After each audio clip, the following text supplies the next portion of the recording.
Hello friends, welcome to question might. मेरा नाम है विक्की और आज के वीडियो में हम बात करेंगे कस्टमर एक्विजिशन कॉस्ट यानी कैक के बारे में। आज के वीडियो में हम जानेंगे कैक क्या होता है यानी कस्टमर एक्विजिशन कॉस्ट क्या होता है। कैक का सिंपल फॉर्मूला समझेंगे कि ये कैसे कैलकुलेट किया जाता है। एक रियल बिजनेस एग्जांपल के साथ भी समझेंगे कि कस्टमर एक्विजिशन कॉस्ट क्या होता है और कैसे काम करता है।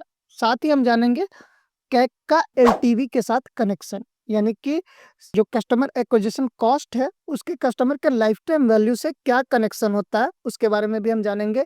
और उसके साथ ही हम समझेंगे कि कस्टमर एक्विजिशन कॉस्ट को कम करने के लिए क्या क्या उपाय किए जा सकते हैं। अगर आप डिजिटल मार्केटिंग, स्टार्टअप या बिजनेस ग्रोथ में इंटरेस्टेड हैं तो ये टॉपिक आपके लिए मस्ट नो है। फर्स्टली हम समझते हैं कैक क्या होता है। कस्टमर एक्विजिशन कॉस्ट का मतलब होता है एक नए कस्टमर को बिजनेस में लाने में आप कितना पैसा खर्च कर रहे हो।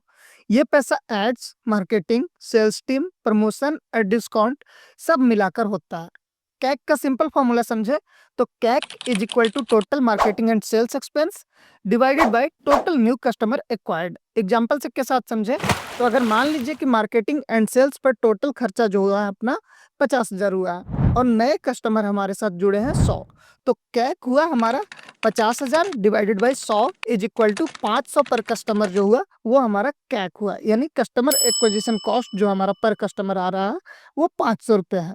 तो इस तरह से हम कैक को फॉर्मूले के साथ निकाल सकते हैं कि पर कस्टमर पे हमारा कितना कॉस्ट आ रहा है।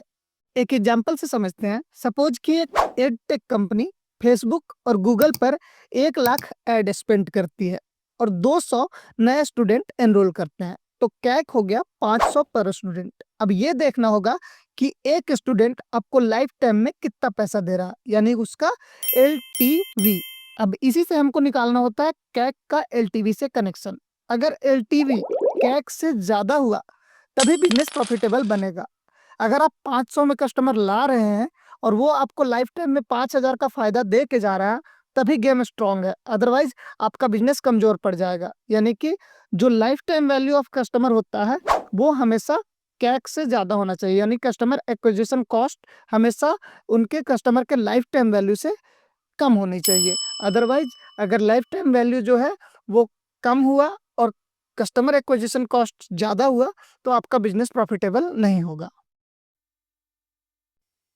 अब हम कस्टमर एक्विजिशन कॉस्ट को कम करने के कुछ उपाय देख लेते हैं। इसके लिए हमें करना होगा organic marketing, SEO, social media content पे फोकस अगर करते हैं तो नेचुरली कस्टमर आते हैं और नेचुरली कस्टमर आएंगे तो कस्टमर एक्विजिशन ऑटोमेटिक कम होगा।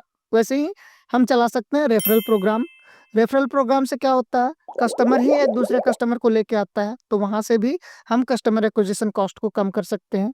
वैसे ही हम टारगेटेड एड्स चला सकते हैं जिससे सही ऑडियंस तक हम आसानी से पहुंचेंगे, तो उसमें भी हमारा पर कस्टमर जो एक्विजिशन कॉस्ट है वो कम हो जाएगा। साथ ही हम ईमेल मार्केटिंग, रिटारगेटिंग कर सकते हैं जिससे कि कस्टमर जो ऑलरेडी हमारा बना हुआ है वो दोबारा से हमारे लिए आके हमारे प्रोडक्ट खरीदे। वैसे ही सेल्स फनल ऑप्टिमाइज कर सकते हैं, कन्वर्जन बढ़ा सकते हैं इस तरह से, और इस तरह से हम कैक को कम कर सकते हैं यानी कस्टमर एक्विजिशन को कॉस्ट को कम कर सकते हैं। सो फ्रेंड्स, आज हमने समझा कि कस्टमर एक्विजिशन कॉस्ट क्या होती है, कैसे कैलकुलेट करते हैं और एलटीवी के साथ इसका क्या रिलेशन है।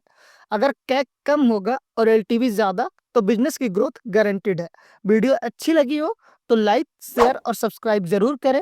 मिलते हैं नेक्स्ट वीडियो में नेक्स्ट टॉपिक के साथ। तब तक के लिए have a good life, make a great story of your life. Thank you.